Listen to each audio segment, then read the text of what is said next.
So, welcome everyone. This is the 44th episode of Covalent Academy. The title for today's webinar is From Malfunction to Solution, Advanced Failure Analysis for Materials and Electronics. Our speakers today are Dr. Audrey Chamois, who is the FA Director here at Covalent Metrology, and Cole Rodmacher, who's an engineer in Audrey's team. I'll be handing things off to Audrey and Cole in just a couple of minutes, but there were a few housekeeping matters I wanted to share before we do that. So first thing is, the Q&A questions can be submitted at any time throughout the talk. How you do this is through the Q&A tool, which can be found at the bottom of your Zoom application screen. After the talk or at the end, we'll also be sharing a recording and the slides on our website. More on that later.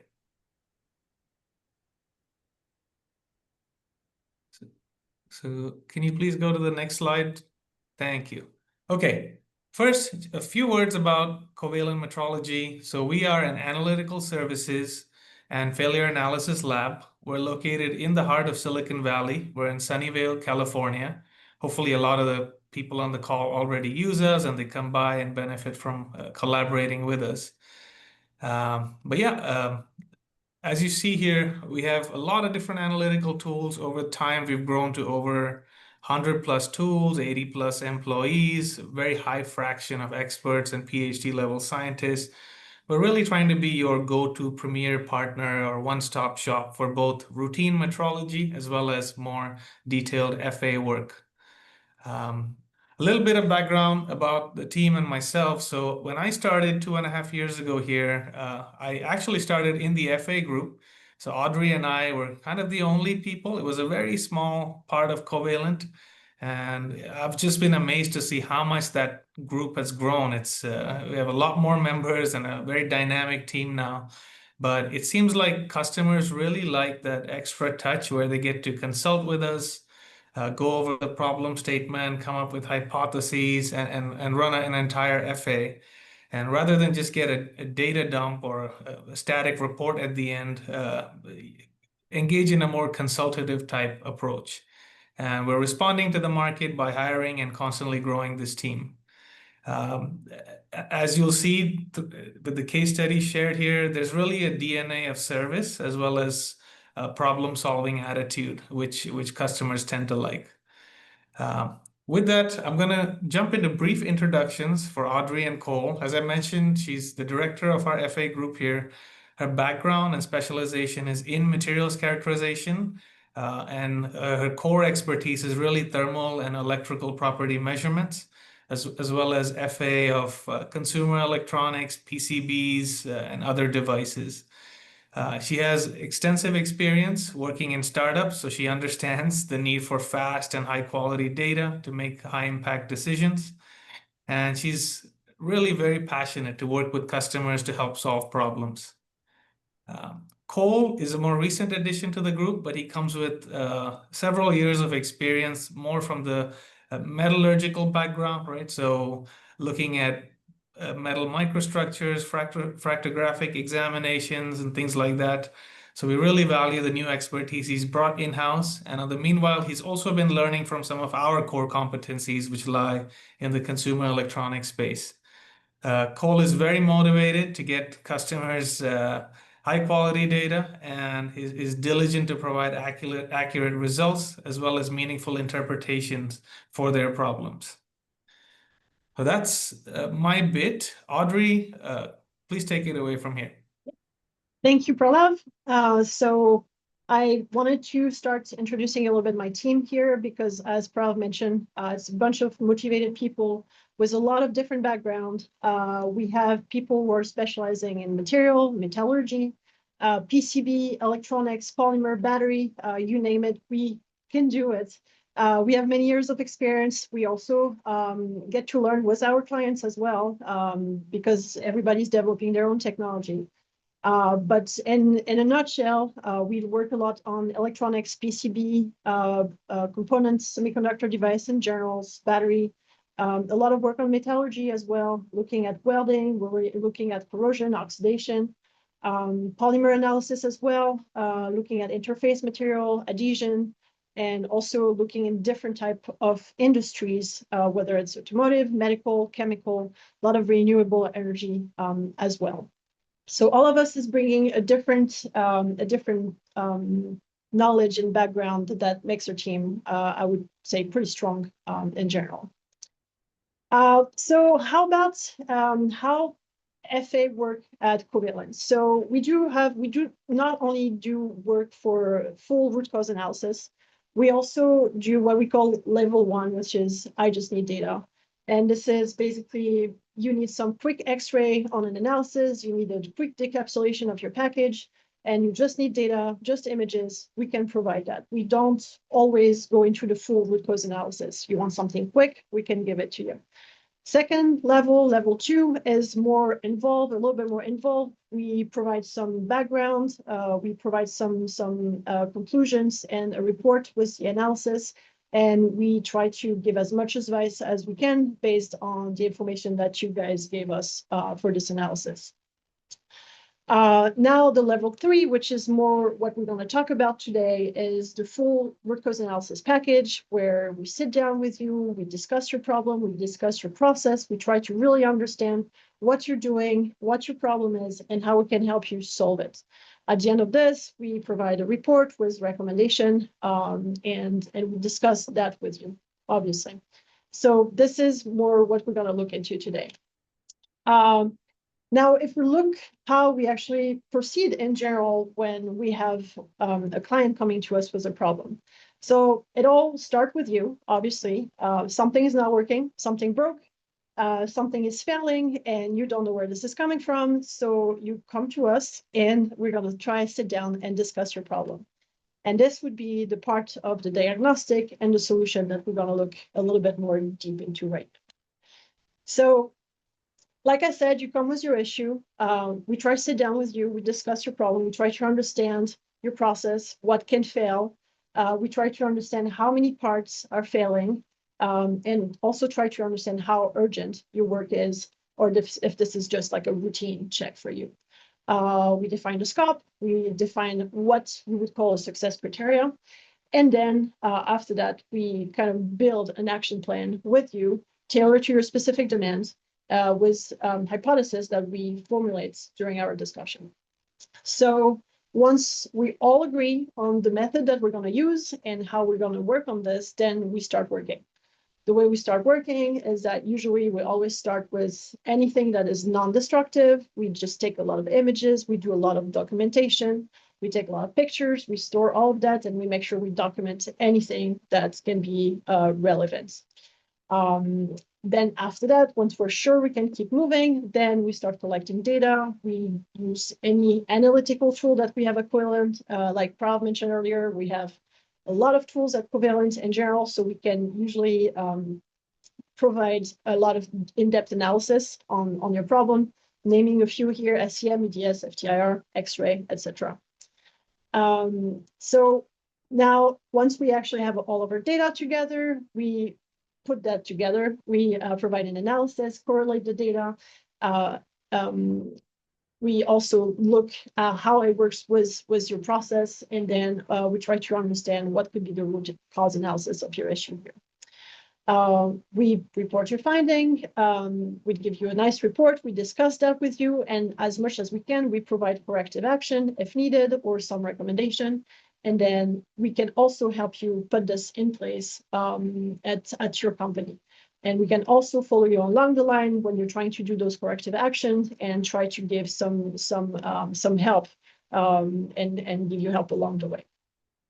So we give you as much support as we can. These are typical analysis that we do for fail analysis. To name a few, but not only. I mentioned earlier some battery work.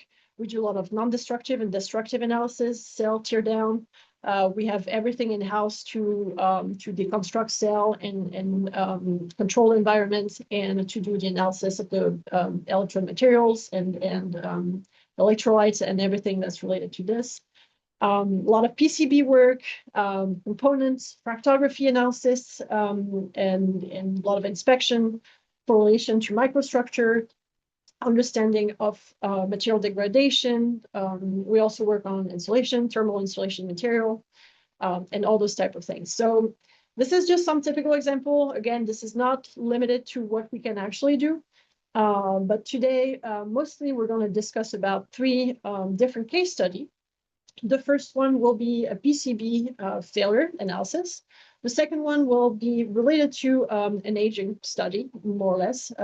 This is a DC motor failure.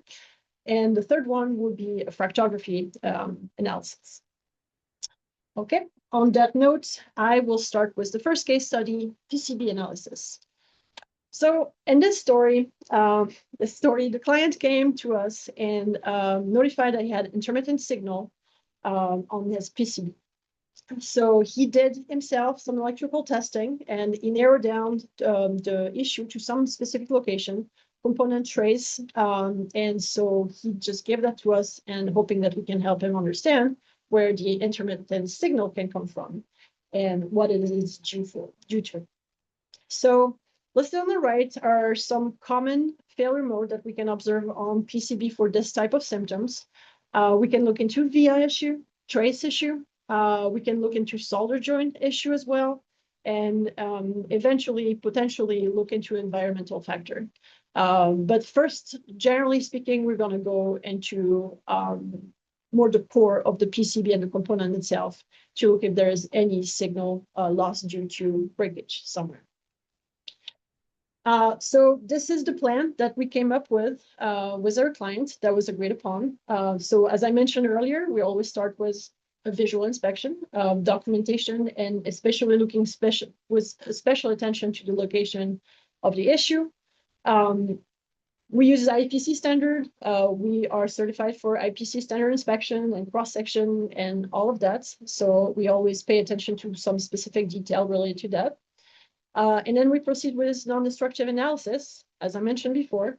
So we did some X-ray inspection, and then we'll follow with some electrical testing to confirm the issue that the client observed on this side. And then once we have isolated this a little bit more, then we can start deep diving into destructive analysis. So this is the board as received. As you can see here, we did not actually see any damage, any issue, any melt, anything that could actually create a defect, at least from an inspection perspective. After that, we actually took the board and looked at an X-ray and kind of follow the trace and the location that the client has indicated to us. But in this specific case, we did not find anything. No foreign objects, no cracks, no voids, nothing that could actually be detected using X-ray inspection. So what we did is that we did some electrical testing at the location that was provided by the clients. And initially, we actually did not find any issue. We measured some small resistance here, something that was completely expected. So everything was working fine.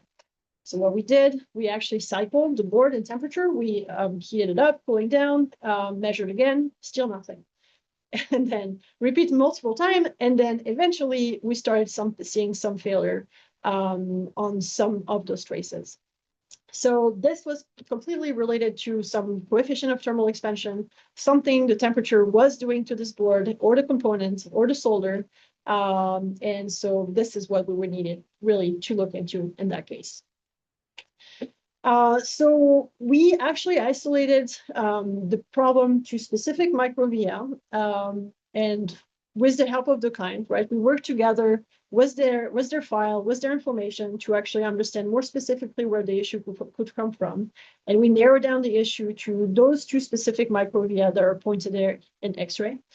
2D X-ray is good to see defects, head and pillows, cracks, some large crack in solder, but anything that's too small and mostly crack lines or via issue is usually pretty difficult to see by X-ray itself.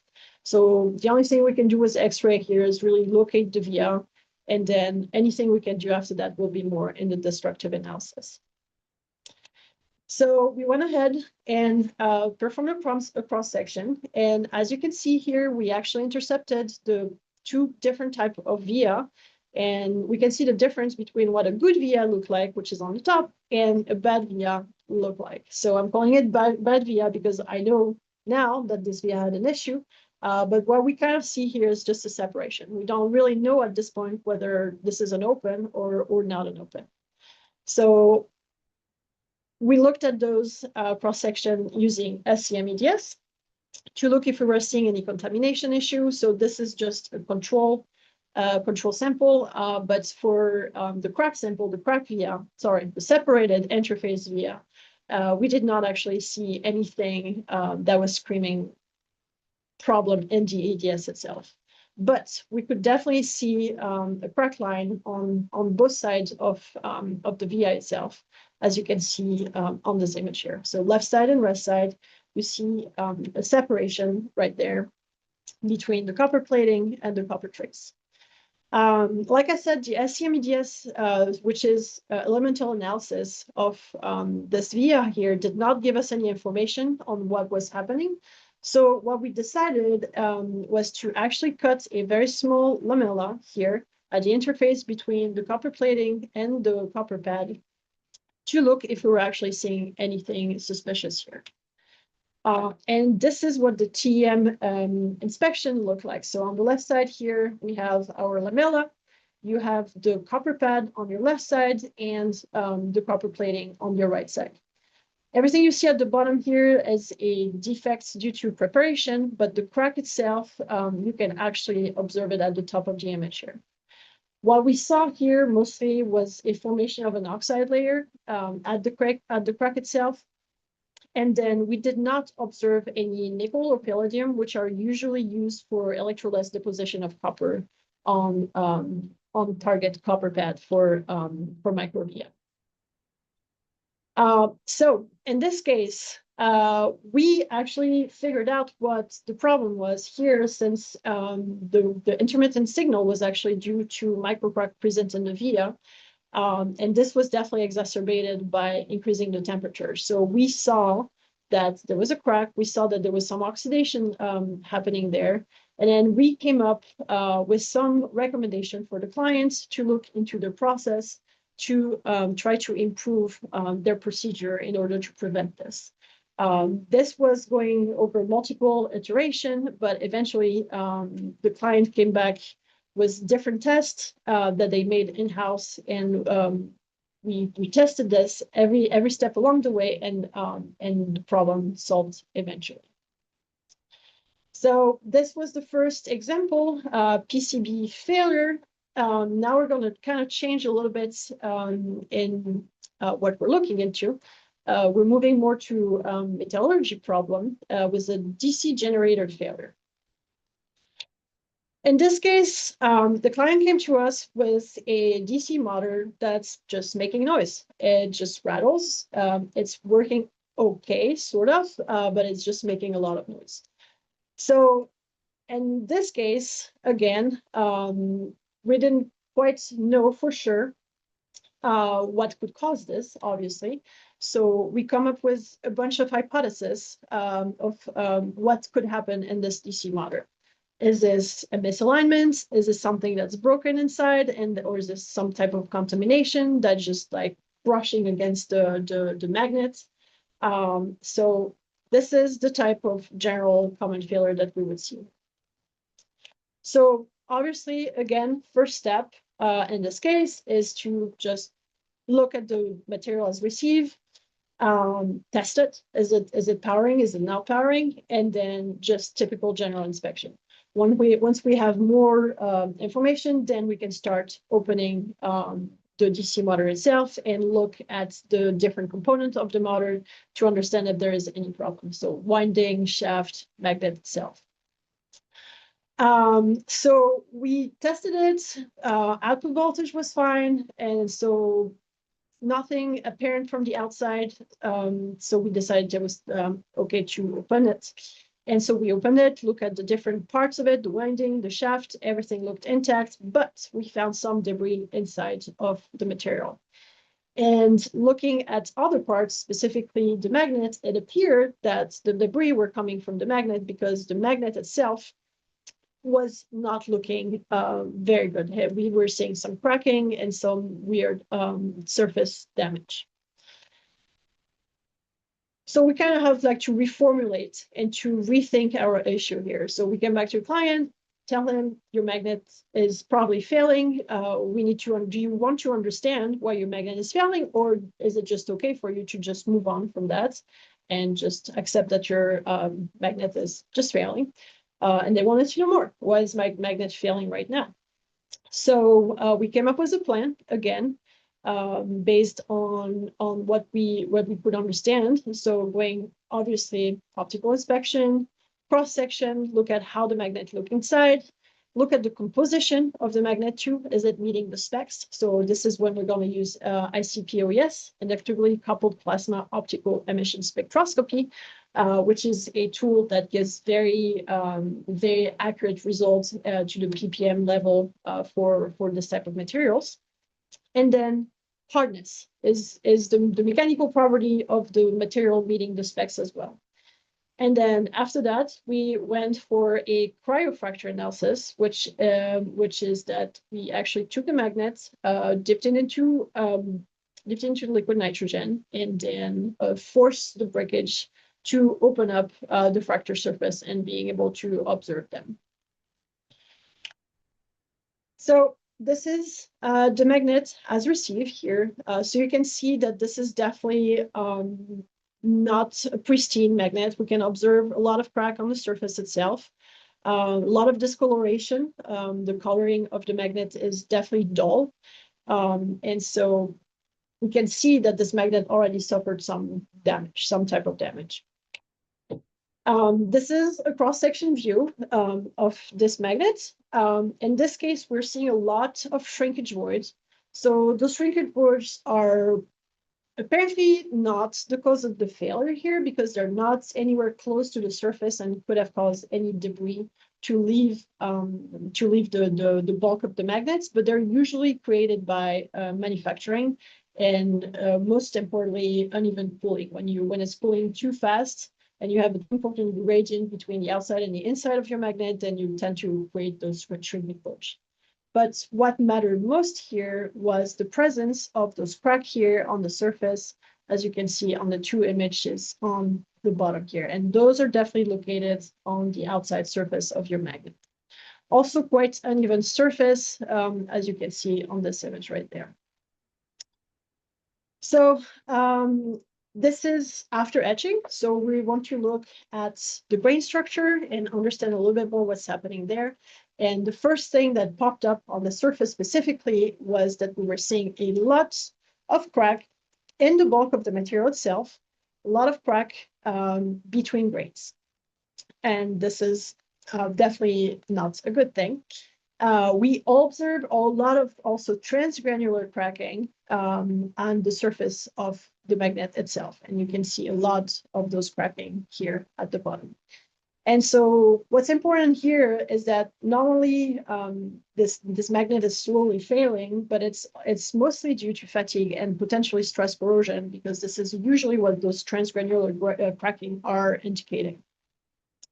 It could be caused by something else, but I think in our case, this is what worked the most as an explanation. We looked at the composition of the magnet too, using ICP-OES, as I mentioned earlier. And then you can see here the composition in weight percent and compared to typical alnico, so aluminum, nickel, cobalt magnets. And we found that it was matching mostly alnico 5 composition, although the composition was a little off. And it is possible that this could be due to some drift or segregation of material within the bulk of the magnet itself. Or it could be just a specific composition that was required by the manufacturer of the part. And this is something that we will not be able to define because we don't have the actual required specs for this magnet. So it could be on purpose, or it could be some type of material degradation as well. Looking at hardness measurements. So in this case, we're doing small indent on the surface of the material to understand how well it resists to the indentation itself. And so we're looking at this trace here that was indented on the surface. And this gave us a hardness about 500 Invictus units. And this was completely in the range of typical alnico. So regarding mechanical specification, I think we were okay. So we proceeded with the cryo fracture inspection here. So like I explained earlier, just dip the part in liquid nitrogen and just create a fracture to break it. And so we obtained this very nice and shiny surface that you can see here. And this surface is just due to the breakage, the cryofracture. This is all brittle surface here. What we care actually mostly about is this area right here. And in this area, what we're observing is a very dull color again, similar to what we were seeing on the surface of the magnet itself. And we are highly suspicious that the surface is highly corroded and that those cracks here probably the reason why we're seeing. I mean, a typical crack like this is likely present all over the magnet itself, and could be the reason why we're observing some particulate within the DC motor. So we're doing some SEM EDS analysis here, meaning that we're going to look in a very high resolution microscope to look at the structure itself, and EDS is going to help us to understand the composition of this material. So what we're looking at here in this specific slide is the composition of the material here, which is the cryofracture surface, which should be what acts as a control composition. This should be very close to the alnico composition itself, and it definitely matched what we were seeing earlier in SCP-OES. The composition are slightly deviating, but this is mostly because SCP-OES is actually more precise when it comes to those measurements. Now we're looking at the surface that looked discolored here, and what's mostly popped here is the composition of oxygen. So we have 29% oxygen here, and we were at 1.5% right here. So we have a highly oxidized surface. Now, second information here is the number of impurity or species that we actually found on the surface. Calcium, sodium, potassium, fluoride, all of those are actually very typical indication of corrosive species. Salt in general. This is not good for you metal. So, so this kind of like contributed to the idea that we're having some corrosion happening here on the surface. So, looking into all of our data here, trying to understand what actually happened, it looks like we have a material composition that's slightly off from what we were expecting, but we don't really know if this is related to the specs or some type of material segregation. We saw a lot of crack inside of the material itself, transgranular and intergranular, and all of this information kind of suggests stress corrosion cracking. So the idea here is basically the magnet went through some type of degradation, thermal cycling, and corroded, and then degraded over time, and then started deteriorating inside of the magnet itself, inside of the motor itself, and just lost some particulate in there. So we discussed with the client about this, trying to come up with some solution. How can we improve the process? Maybe you should use different type of materials. So we suggested different type of magnets that they could use. They're obviously very often more expensive, but they could actually have better mechanical properties over time. We also suggested them to use some type of protective coating that could actually improve the resistance to corrosion. And then, suggesting maybe to try to reduce vibration, thermal cycling of the part itself, and eventually that could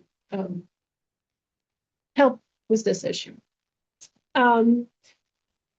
That's about it for the permanent magnet, so the DC motor inspection here. And so we're going to jump to a different subject again, and this time we're going to look into ceramic chip furnace failure, and Cole is going to take it over here. Thank you, Audrey. I appreciate it. And thank you, everyone, for coming to our webinar today. This case study revolves around fractographic examination of ceramics. So one of our clients, a manufacturer of ceramic furnace tubes, reported that a polycrystalline alumina furnace tube fractured during heating of the furnace after installation of a brand new furnace tube. The goal of this investigation was to determine, the cause of fracture and suggest methods for mitigating fractures of this nature moving forward. Some of the common failure modes for polycrystalline ceramics include mechanical failures such as overstress and impact. There's also thermal and environmental failures like chemical corrosion and contamination, material degradation and overheating, thermal shock, high temperature creep. We also have some manufacturing defects that serve as common failure modes, like pores and inclusions, stress concentrations, and in-grain boundaries. So in order to assess the cause of failure, Covalent outlined a rudimentary examination utilizing optical microscopy, visual inspection, and electron microscopy. Optical microscopy served as a way to inspect the fracture surface in the adversive condition to look for evidence of fracture origin and propagation direction. The electron microscopy was utilized to examine locations of interest that we identified through optical and visual inspection, and to look for any more microscopic features that might indicate what the cause of failure was if our optical microscopy and visual inspection were not fruitful. It also helps to corroborate the findings from our visual inspection as well. In a typical fracture analysis, it is recommended that a client provide us both mating halves of the fracture. However, for this investigation, we were only provided with one of the mating halves. In this slide here, you'll see that we took some rudimentary photo documentation of the fracture sample as received. In this initial visual inspection, we're really just looking for any signs of material degradation, discoloration, any mechanical deformation that might indicate a cause of failure. Here, we do not see any of those signs, so we proceed on to our optical microscopy. After the initial visual examination, optical microscopy was performed to look for evidence of the point of origin and propagation direction. Here in this image to the right, you'll see that we found a white protrusion from the outer diameter of our furnace tube that is reminiscent of a defect. You'll also see that we see some very mirror-like region around this defect, which leads us to believe that this is our initiation site. So moving forward, we perform more optical examination, and we use variations in lighting to highlight some of the fracture morphologies that indicate this is our defect. Some of those morphologies and what we used in this case to identify that this is the point of origin are hackle marks. Hackle marks appear as lines or ridges on the fracture surface, often resembling a river pattern, and are particularly useful in identifying where a crack started and how it spread through material. These markings form when a crack front, initially a smooth surface, encounters variations in stress or material property, causing it to split into multiple slightly offset crack surfaces. The green arrows on this slide point to the regions in which hackling was observed, and the red arrows indicate the direction of propagation of the failure. Optical images were also collected to characterize the defect we observed. If we move to the next slide, we'll see that the defect appears to be some kind of pore or cavity, likely the result of manufacturing. These types of defects, pores and cavities, commonly serve or do serve as stress concentrators, which are areas where the stress concentration is high, and they generally serve as initiation points for fracture in cases of fracture. The examination was taken from this to look further into that defect with scanning electron microscopy. And with this scanning electron microscopy, we were able to identify that the grain structure around this area was varying from the grain structure in other areas of the fracture surface, mainly the size and the shape of those grains. It indicates to us that there's likely some manufacturing defect, which could be incomplete sintering, contamination from pore-forming agents. Regardless, there is some defect occurring during manufacturing, which causes this stress concentration to occur. If we move to our next slide, we can see that the fracture origin and propagation direction are where that defect occurred, and it spread throughout the rest of the material, initially or eventually leading to complete fracture of the sample. This fracture likely occurred in an instant because it is a very brittle material, and the fracture surface is relatively smooth in comparison to what you might expect in a higher stress or slower fracture. Ultimately, the examination of the fracture surface found that the failure was the result of applying thermal stress to a defective furnace tube. This defect, likely a pore or cavity, originated from manufacturing, which is the result of some pore-forming agent, incomplete sintering, gas bubble. There's a lot of different causes, and we recommended to our client that they investigate further into what kind of pore-forming agents are involved in their process and look at their sintering profile to determine if there's any indication of why these defects might be occurring. We also recommend a quality check after production of these furnace tubes, as it could avoid providing faulty furnace tubes to customers moving forward and negate this issue of premature fracture in samples. There's also some additional recommendations that we suggested to the client, further analysis with EDS of the region to look for pore-forming agents.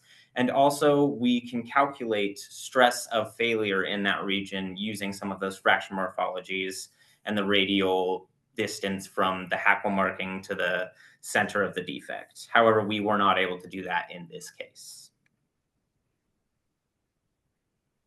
And now we'll pass it back over to Pralav to take us away. Audrey, you're muted. Oh, sorry. Before passing it out to Pralav, quick conclusion on what we looked at today. So, we showcase 3 different cases of failure analysis that we've encountered. This is, again, something that we're not limited to. We look at a lot of different stuff. Unfortunately, we're not able to show everything, but we would love to show you more, obviously. The strength of the Covalent failure analysis team is mostly in our expertise. We're feeding a little into Covalent, where we're just providing the expertise and using Covalent as an expertise in tool, and they provide all the tool that we need to provide the solution that we need to your problem. So again, this is mostly based on the people. We all have some type of expertise, whether this is a technique or a field, whether this is fractography or this is electron microscopy. We do have a lot of tool in-house to answer questions that sometimes we think are very difficult to answer. But if you have a question, we may have the tool or the technique that can actually answer that question. If this is something that we don't have in-house, we may actually have a partner that can do it for us. And we also work very closely to tool manufacturers into developing some additional feature or tools that they can incorporate into their tools. We serve a lot of clients. We've definitely served a lot of clients over the past few years in the Bay Area or outside of the Bay Area, all the way to Europe and Japan, as far as I know, and maybe somewhere else. But people come back. They definitely trust the data that we're giving them, and we really love to work on your problem and help you solve any challenges that you're giving to us. The team is really passionate, really looking into challenge and understand more about new technology. And I think this is really the force and the strength of the Covalent failure analysis team. So on that note, I would like to thank you all for your attention. I would like to give a special thank you to Tonu and Jessica who participate to this presentation by providing some of this work. And I do welcome your question, and now I'm ready to pass it back to Prahlad. Awesome. Yeah, and more acknowledgements. I saw some chemical analysis. That's true. Thank you to the analytical chemistry team as well. So yeah, with that, I hope this presentation gave you a slight taste of the type of problems and partnerships that we have with our customers. Really, this is just the tip of the iceberg. We have retained engagements where customers work with us for 3, 4, 5 years at a time to solve problems together, where we bring in the FA and metrology expertise and work with their process and manufacturing engineers. So hope you guys give us more opportunities to engage at a higher level like that. Also, if you are interested in the type of things you're seeing, we are providing, as you see on this slide, we'll also put a link in the chat. We are providing ways to get on a call, discuss potential future projects through what we call a discovery consultation. So feel free to find and click on the link in the chat there. I see several of the attendees are raising their hands. Just another reminder, please instead type your question in the Q&A because I don't think there's a way to unmute you on the Zoom call.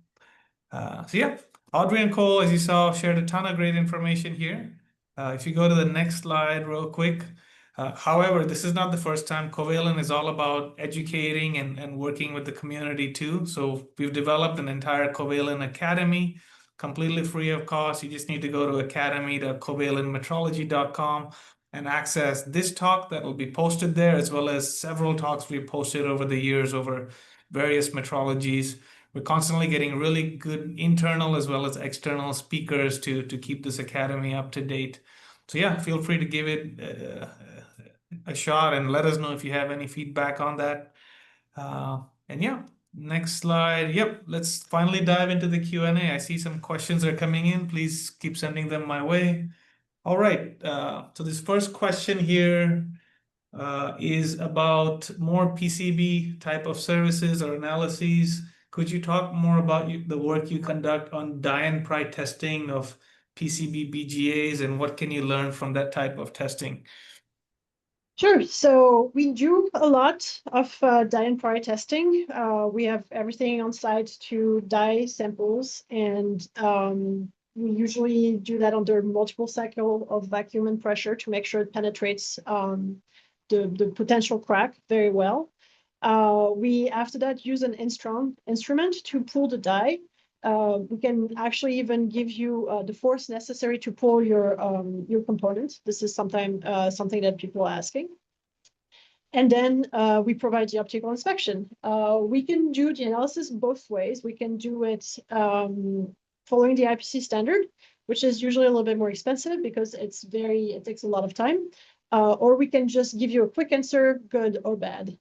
We provide information about what type of interface are failing, if this is on the PCB side or on the component side or on the solder side itself.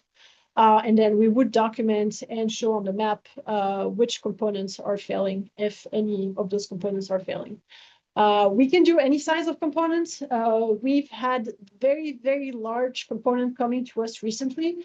I'm not saying that this is easy. It definitely takes a lot of effort to pull those components outside of the board.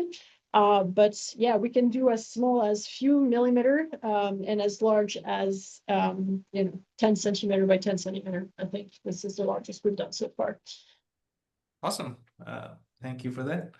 Okay, the next question is, and again, maybe I can also pitch in here, but do you have the capability to conduct stress analysis that is using finite element method? So too bad Shivesh is not on the panel list here, but we are heavily investing in the entire mechanical testing space, right? Tensile testing, TMA, nano indentation, things like that. And we do have, through our partner network now, the ability to also conduct some finite element work. If you have questions, again, yeah, please reach out to hello@covalentmetrology.com and we'll get you connected with Shivesh and figure out a way how to provide FEA analysis in addition to whatever mechanical testing you're doing. So great question. Next one is, okay, this is a maybe slightly technical question. Audrey, for you, your initial case study on the PCB via work, how were you able to tell when the oxygen came in? Was it before or after the copper to copper crack? Yeah. So I think this is a very good question, and it's actually quite difficult to answer in this case. I think this is something to really answer this question. You need to go on a step-by-step analysis with the clients, understand really deeply the process that they're working on, and looking again at the step-by-step at each key moment of their manufacturing, if we can actually see those cracks or not. In this specific case here, the sample was cut, polished, and put in epoxy. So there's a lot of interaction that actually happened. So it is possible that this was created afterwards. But if we were to really have to deep dive into that question, we would have to approach this a little bit differently in this case. So in that specific case, I cannot really answer whether this happened during the process or after. Yeah, I do know cases where, for example, we've gone back and found out, okay, between two particular steps in the process, the board was left out over the weekend shift or something, right? So there was other ways we could get to the root cause. There was some human error or the shift, how they're scheduled, things like that. But yeah, this particular case, it's a more difficult thing to discern. Uh, so yeah, we do always look at a control sample as well to compare things like that. But when you have very few failed samples, it's really hard to tell. Sometimes we mostly have the privilege of only getting one failed sample at a time. But we'd love to do more statistical analysis when the answer is a little less clear. Okay, I'll wait for more questions to come in. I guess I had a question on the first case study as well. Are there, so for customers who have failed samples, maybe they want it back, they don't want to do a destructive analysis. Could you think of other non-destructive ways in which those surface vias could be analyzed for separation? So it also always, thank you, Pralab. It always depends, I would say, on the size of the sample. So something that can be possibly done is a high resolution micro CT. And I have seen some good results on microcrack like this, but the problem with micro CT is that you're always limited by the size of the sample. And so if we're really looking into something non-destructive, in the case of this PCB specifically, that could be possible because the board was pretty small. But if we're looking at something bigger, we might lose in resolution. Depending on the size of the crack, if we're looking at few micrometer, then you can probably see it. But if we're looking at something smaller than a micron, or even smaller than 2 micron, micro CT might be difficult. Yeah. And I know we have a really capable scanning acoustic team as well. They have found some ways, if you have a bare board, for example, they found ways to detect opens and vias using scanning acoustic. But the board Audrey showed was more of an assembly, so harder to do in that case, but possible. We also have I would say that we also have a lot of clients that unfortunately cannot afford to have their board put in water. Right, scanning acoustic microscope is using water as a media to propagate sound waves, and so a lot of people cannot really afford to potentially create some type of corrosion on their board, so they're not also really keen on using a scanning acoustic microscope for this type of analysis. Yeah. I want to say that there's definitely some progress that will be made, and we're continuously talking with some of our partners and specifically X-ray tooling, because there's definitely a lot of improvements that are made in order to increase the resolution without having to cut board, because this is becoming an issue in general. Like looking at smaller and smaller feature, everything is getting smaller. PCB are getting more and more expensive to be constructed. So a lot of our clients are not always keen on having their board cut to do the analysis. So there is definitely improvement that will be made in CTing larger part with having a higher resolution. There's a specific design that micro CTs are going for, higher powers as well. So I wouldn't be too surprised if, like, in a few years, we might be able to actually detect those crack lines more effectively without destructing samples. All right, thank you. A question about the second case study. How can you distinguish between the pre-existing cracks and fracture versus those that were induced during the cryofracture process you used? Sure. I could even go back to this picture, but so the internal crack, there's a lot of internal crack that were actually created during the fracturography, during the cryofracturography here. They're mostly inner crack. And the big difference that you would see is the surface of your crack themselves. So if you're looking at a pre-existing crack, you saw that there was oxidation on the surface of it. Everything that was created during the analysis had more of a pristine surface. And on top of that, the fracture that is created when we're doing a cryofracture is at low temperature, and the material is becoming very brittle. And so the surface fracture is indicative of brittle surface, brittle fracture. So mostly texture of the surface, coloration, and brittle fracture, as opposed to something that is more over time and corrosion related. All right, thank you. And I guess one last question on the third case study for the alumina tubes. Cole, you mentioned recommending QCing of the parts before release to the customers. What are some potential ways to QC these tubes given their difficult cylindrical geometry? How could you do this for such a high volume manufactured part? That is difficult to answer. Obviously, the best way would be to visually inspect, but if we're thinking of other ways that we can investigate, there's always looking into certain dye penetration methods where you can find micro flaws of that sort. Obviously, it's going to take some physical and manpower to get that done, but I think that is probably the best way in terms of quality checking. And yeah, this is a statistical game too, right? It's not like every single part necessarily needs to be tested, but sampling as you go, monitoring process variables. We also have now cylindrical SAM, where you can, instead of a flat part, you can rotate the part and look for surface and internal cracks. So metrology is coming a long way, and it's coming along quick. We try to stay on top of it. So if you have specific issues or challenges like that, please let us know. We love to come up with or innovate in terms of pushing the boundaries of these tools. So with that, that's all the questions. Anything else, Sophia? No on my side. Thank you. Okay, so with that, just want to thank everybody again for your time. Thank you for attending. Really appreciate it. We'll just wrap it up here. Thank you again, Audrey and Cole, for the excellent talk. And yeah, looking forward to partnering with you all. Have a nice day, everyone.